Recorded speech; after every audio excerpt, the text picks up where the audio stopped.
All right, next up, we've got Norbert Preining to share with us about web accessibility, not just for web, but for STEM and math formulas. Norbert's a principal software engineer at Cornell University Arxiv. Wow, I use it a lot. So without further ado, let's give him the time. Yeah, hello everyone, good morning. So it's archive, just if Archive. if you want a pronunciation guide, it's archive. So it comes from the Greek letter he. Like the same if you ever have written something in LaTeX, then the tech is not latex, but LaTeX. So thanks for joining. I think I have to say it's the first time that I'm in a web or whatever track talking, because this is not really my specialty. It just happened that since I'm working on archive, we have legal requirement to be accessible. And while the website is easy to be accessible, we have other things I will talk about. So who knows what archive is here in this room? Oh, not so bad.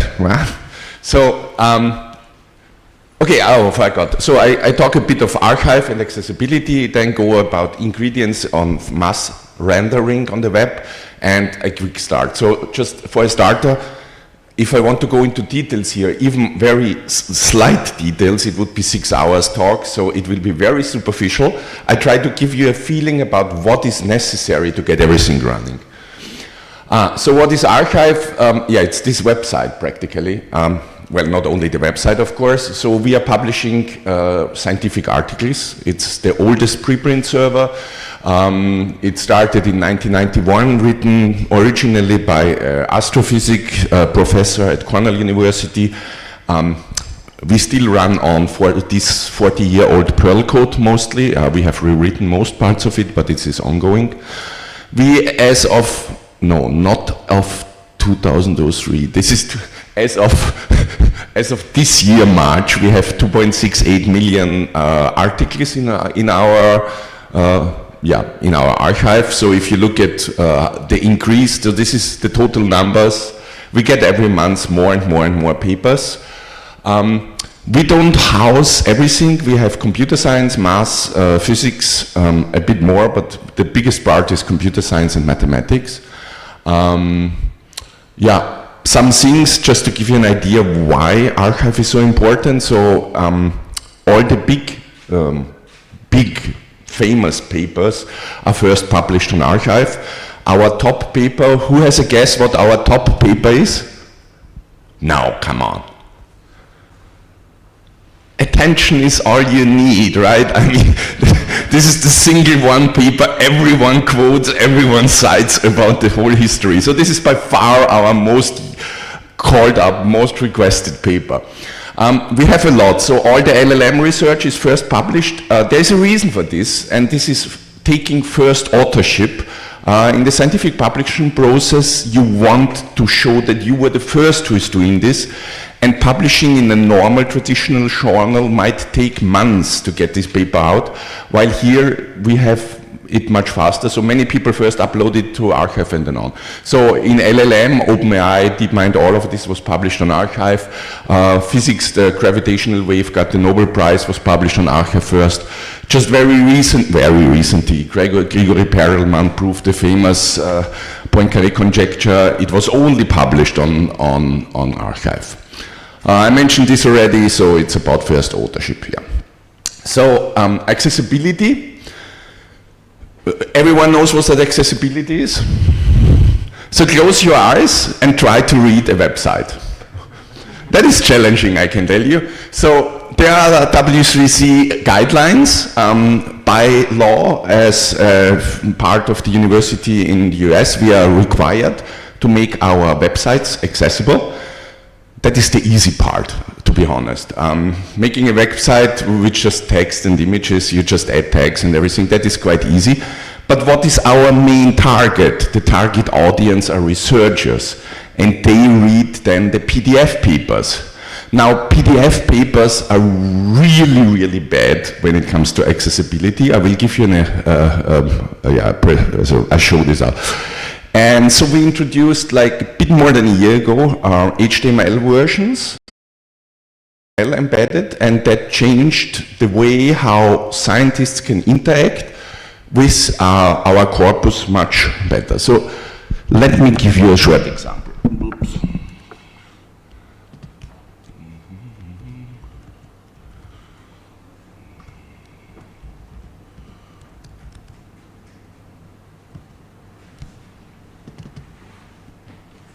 HTML version of an archive paper as read by the NVDA screen reader.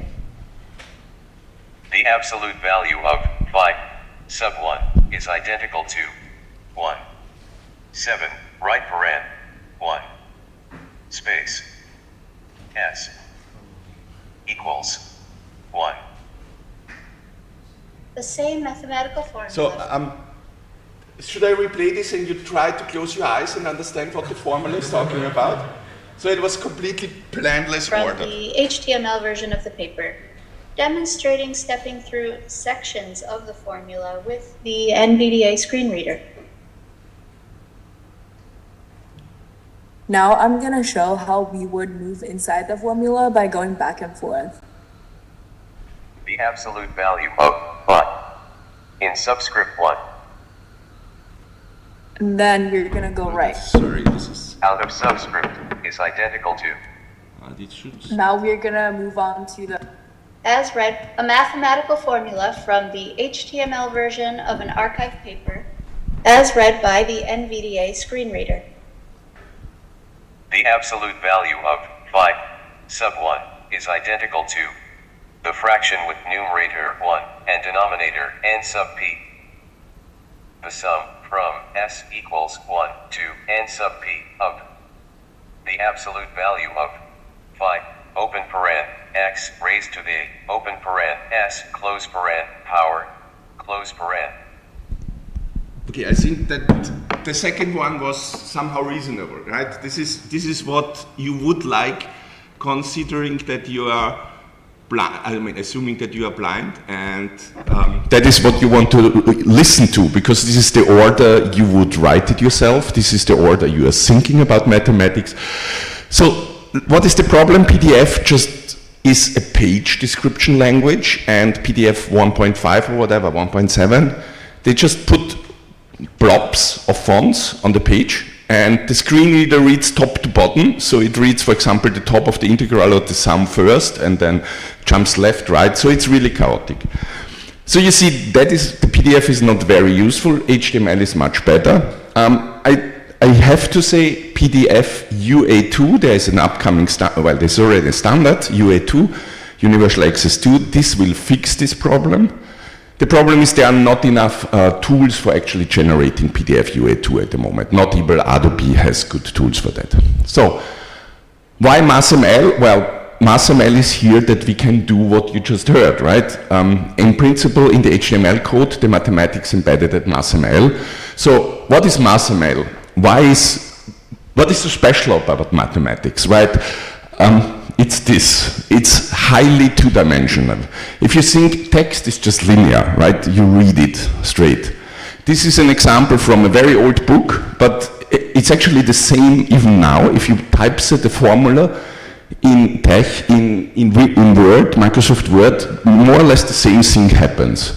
These are all the parts that have to be put separately. The spacing between them, actually here you see the spacing is nice, not nice, because the zero should be a bit more to the left.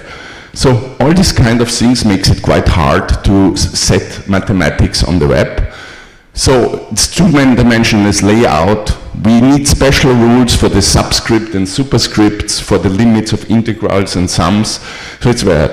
Then there are spacing rules for around operators. So how much space you have between the variable is equal to something. They also depend on the context, so this is not trivial. So there are a lot of things that goes into making a proper math formula look right. Okay, so how can we do this on the web, right? I mean, it's a web track, so there are a lot of ingredients that came up. So one is OpenType math fonts. So OpenType fonts, I guess most people are aware of that. You need this W of the WOF format nowadays is quite common on websites. The other ingredient is MathML, so a language, and I will go into this. It's nowadays with MathML Core also a layout specification. And then there are, of course, other things like browser implementations, right? I mean, if the browser doesn't implement it, it is completely useless. Screen reader support, we need the screen readers to actually be able to read it. Unicode, the whole MathML, everything is based on encoding mathematical symbols into the Unicode plane. I will go through the first two because the other three are somehow obvious and I cannot really talk a lot about the browser implementation. So OpenType math fonts. Now, I mean, if anyone knows me, I'm from the tech world, so from the, LaTeX and this type. It was interesting that Microsoft introduced math fonts in 2007. They wanted it for the Microsoft Office 2007. They introduced the specification for OpenType math fonts and designed right away the first OpenType math font, Cambria Math, which is still quite common.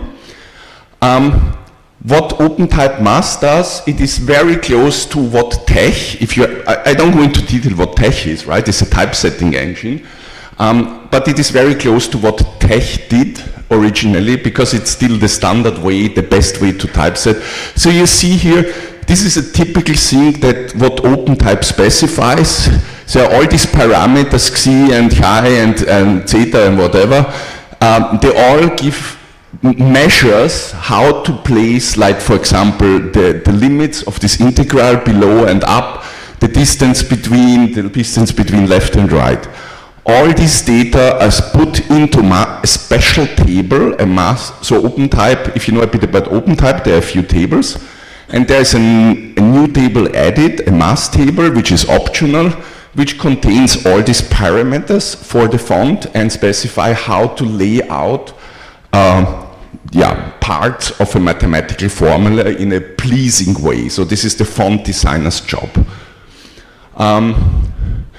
Then we have MathML. So MathML, I mentioned this already, it is, so there is MathML 2, there is MathML 3, these are W3C standards. Unfortunately, they were developed without syncing or communicating with the browser implementations, so they got never really properly supported in the browsers. There is a new emerging standard, most browsers support them, it's called MathML Core. It developed in close cooperation with browser developers, so all these techniques, everything that MathML defines and specifies is supported in most browsers nowadays. It is not only a language, but also a layout specification. So it gives very clear statements with CSS and all kind of stuff, how to position things in the right way. It's an XML-based language. Here's a very simple example. Anyone has seen MathML before? Oh no. Every unit of the formula with an XML entity. The XML entity, so this is, it starts everything with M for math, and then, for example, numbers and fractions and this kind of stuff. We will see a bit more, but that is the way how, for example, 1/3 would be written in MathML. And why this is good? Because the screen reader has access to these single steps and you can actually manually step through formulas. I didn't show this in the video. There's also examples how you can step through a formula and read parts out. Next, I want to do a quick start on MathML because I mean there's a lot of technology behind. I cannot talk about everything, but I thought very simple examples on how get you started on MathML. I mean, you want to, for example, display a formula in your application. There are a few ways. So first, how do you generate MathML? I mean, you can write it by hand. It's okay-ish for small formulas, but it gets rather complicated for large formulas. So most people use MathML generator. So there's one online that is quite a code that targets MathML Core. And then, so there's LaTeX ML is a program that converts LaTeX documents into HTML documents. This is what we use on Archive to generate our HTML source. and it contains a program that is called LaTeX ML Math. You just feed in a mathematical expression in TeX language and get out the respective MathML. So for example, x is y to the y square, then you get you can, whether this is block or not, I don't go into details now, you can configure it here with LaTeX ML, but you get more x is y to the square. You hear sub means that this is a exponent. And you can feed in much more complicated equation without any problems. So this is an easy way to get math equations from TeX. Okay, you might say, okay, that doesn't help me because I don't know TeX, but probably everyone who deals with mathematics regularly will be able to write formulas in TeX, because that's the standard language from a mathematician, physics, computer science to communicate mathematics. Okay, 10:50. A bit about, of course, this font setup. This is not trivial, of course, because the fonts are not built in. You have to make them ready. So there is an example setup for CSS is Notosans. So for example, Notosans is a common font, often used because it covers a lot of languages. There is now, since, I don't know, a year or something, is Notosans Math. So they published the OpenType Math fonts for Notosans. And you just, well, basically, well, for HTML math paragraph and math text, so text within math, please use Notosans. And for everything that is somehow math related, use Notosans Math. And then you get a formula, for example, like this. I will show you then a few more examples. There is, so font setup, what I normally do is I use on my computer if I develop, because I have all the fonts installed, I just tell the CSS code to use the local fonts. That works nicely. You can put in here on your own server, if you just serve the HTML, you can just provide the WOF file or the WOF2 file or whatever you need here with URL, and then the client can actually display the mathematics correctly. Yeah, let me go into a few examples.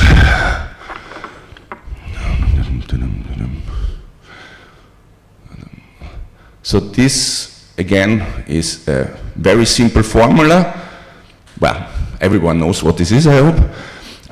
So it uses, the code for, here is just the formula, while it's a bit lengthy, right? I mean, it's getting very quickly a bit complicated. And the CSS support is just, I used here Cambria. I have Cambria locally installed. I just say, well, use Cambria for like Cambria Math, and the Cambria, like italic bold, all the fonts are set up, and just tell here for HTML and Math, like you've seen before. You can, nowadays with these fonts, you can of course also activate like all kind of font styles, like old style numbers if you want, calligraphy fonts. So mathematic fonts are quite, let's say, diverse in what kind of symbols they provide, so you have to really check which one works for you.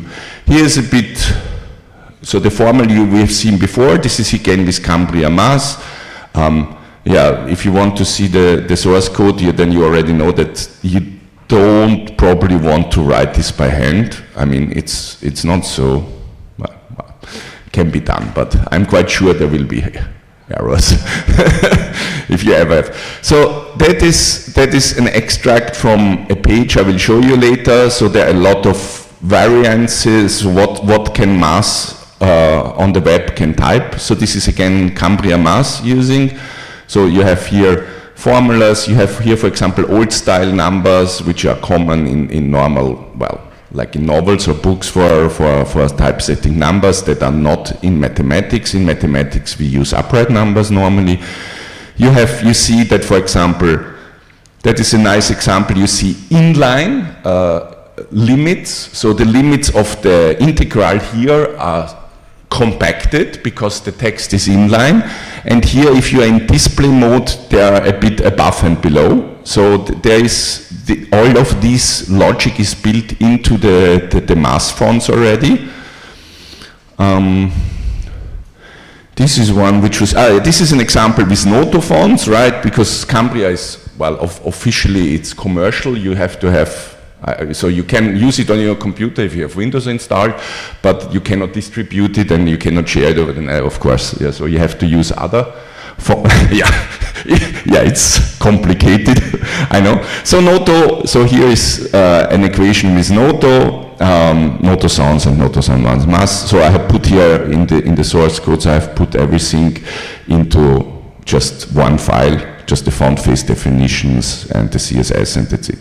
So there is no JavaScript involved, don't worry, if you're scared of JavaScript like me. Everything is only CSS and OpenType mass stuff. And yeah, so there is a website from Fred Wang. I'm also working there, where you can actually try out. We try to collect all OpenType math fonts that are currently available. There are a few of the fonts that are on my backlog to support.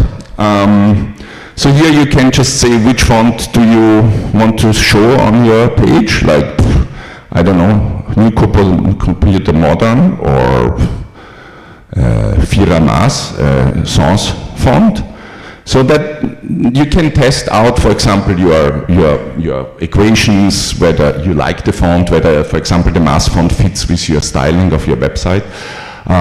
So that is a quite nice page. And then let me go back here. So that were a few examples, and yeah, just a bit of summary. So why is this important? Because we want to make research accessible for researchers that have limitations on their site, so it's not only blind, there are people who are highly sensitive to lights, there are color incompatibilities, so there are a lot of ways where people can get problems reading easily. What you need is MathML, especially MathML Core, the emerging standard, because it is closely developed with browser developers, so there's a high compatibility. OpenType math fonts, there are a lot of these fonts are now freely available, like even open source, so you can download the FontForge file and develop yourself. This is the link I mentioned before, where you can test out the fonts. Just to give you a feedback we got at Archive after putting up the HTML version, it was an overwhelming positive feedback from both the community of blind or sight-impaired researchers and normal users, because HTML has more properties, like you can read a paper on your mobile and it is properly reflown, something that PDF also doesn't do. So there are many things. We had last year a forum, Accessibility to 2024 forum at Archive. There are a lot of recordings of discussion. There was the head developer of the NVDK screen reader. There were blind scientists. So there are a lot of presentations on this topic and discussions, and they are available on YouTube. Yeah, a few acknowledgements. So Dejan Kinev, he works with me at Archive, but he's one member of the MathML core specification team, so I always discuss a lot with him and it helped me a lot. Fred Wang, I mentioned the page where all the fonts are. He's also worked on the Chrome implementation side and on MathFont side, so I had also a lot of him. And then of course all the many science who helped us in Archive to get it this way. If you want to contact me, so you can contact me at norbert@archive.org. This is LinkedIn if you just want. Obligatory disclaimer, work on this was sponsored by the National Science Foundation and the NASA grant. And yeah, I think that's all. I have also a list of stuff one can read up. If you are interested in details, in more technical stuff, so just to pick a few, so the MathML core spec is here. It's good, it's definitely reasonable. This is a very good document about how to make OpenType math fonts if you're interested in building your own.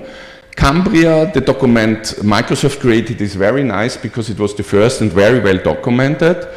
the OpenType mass spec. There is a very good paper, OpenType mass illuminated from Ulrich Wied on, well, what OpenType parameters mean.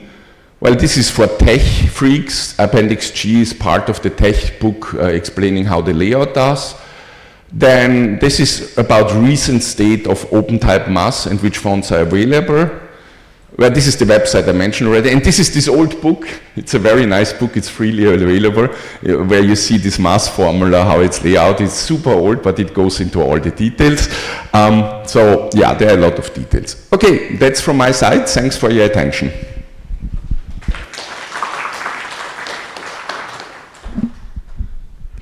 Thank you, that was amazing. Already have a question to ask? I have so many questions to ask as well. I'm curious, how are you or are publishers adopting this? Who's doing a good job? Most publishers, of course, have the same legal requirements. They have their own, so we are in contact with a lot of publishers also and cooperate with them. They mostly have their own workflows, completely independent. They go through XML. All the input is probably converted to XML. So depends on the publisher. So they have their own workflows. For the HTML version, I'm not sure. I guess they haven't done anything, or they are now starting to do the mass typesetting also in MathML. I understand JAX XML is a fairly popular standard they're moving towards. Are these compatible? Well, not completely compatible. Yeah. This is one of the things you could talk about 1 hour, right? Good question, but too much time for that. Yet another standard. Yet another standard. Any more questions? All right. Yeah, I just want to know how good is the conversion from latex to HTML is, and good, very good question. How I could make it easier to make it. So we have 2.6 million articles. And I would say I don't nail me to the cross if the number is wrong, but the conversion rate is very high at the moment. We have all new papers are automatically converted to LaTeX ML. We have a big feedback button, so if something looks strange, people report back. We had over thousands of GitHub issues already open, but we do this again and again. The problem is reconverting like millions of documents takes months. Well, we could need more servers, but we have to pay for them. But it is, at the moment, I would say, as long as the user uses even super complicated math, but doesn't do any super magic hacking in low-level tech, it is supported. And there's one more problem there. You have to support all the packages, and so all the major packages, everything that is normally used in LaTeX is already supported, but there's a long tail of small packages that are used only once in 10,000 times, and, well, support for them has to wait a bit. Thank you. So, in my understanding, you are using the LaTeX to convert something like a kind of equation to the HTML, right? XML, sorry. No, we don't use LaTeX. Oh. We use LaTeX ML, which is a separate project that parses LaTeX code, generates an abstract syntax tree, and generates MathML from that. Yes, I am just curious. What if we have the equations from something like Microsoft Word that we generate the equation? Can we convert it to the XML directly, not using LaTeX? Yes, so if you use the Microsoft editor, I think nowadays all of them have export to MathML direct. Yes. Oh, okay. Actually, that is what they implemented in Microsoft Office 2007. So whether they support exactly MathML core, I don't know. Good question, interesting question. I will look into this, how good the equation editor works with MathML core. Thanks. Okay, thank you. Pretty cool session. Are a lot of people uploading Microsoft Word documents to archive? No, we don't accept them. We have some exceptions where they can upload a PDF version of it in exceptional cases. But exactly that is the reason, right? If we only have the PDF version, we cannot make it accessible. If we have the tech code, we can make it accessible. You seem very opinionated on open fonts. What's your favorite math font? My favorite. I have to say Cambria is very beautiful. This was designed by a very famous and very good designer. It's very well made. I use let's put it this: what I used, for example, my master, my PhD thesis is the Lucida fonts because I like them also, and there is Lucida OpenType Mass, so because it fits to the text font. I wouldn't use it on the web because I prefer sans serif fonts on the web. I would probably use Vira Sans if I have to set it up. Any more questions? We've got like 15 minutes.